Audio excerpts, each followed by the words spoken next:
সাগরে তুফান থাকবে, নদীতে তুফান থাকবে, ইলিশ মাছও পাবে।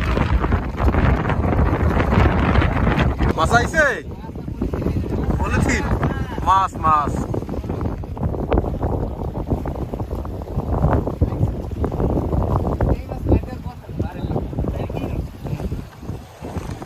এই যে আরো একটা মাছ আসছে। এই জালটাই হচ্ছে গতকালকে রাতে, মানে গেল রাত্রে যে মাছগুলো পাইছে সব ছিল বড় মাছ, বাট এখন যে মাছগুলো আসতেছে এগুলো আসতেছে ছোট মাছ। আসলে মাছ কখন কোনটা আসবে ওটা বলা যায় না, তো টোটালটাই হচ্ছে আল্লাহর মর্জি, তিনি ভালো জানেন।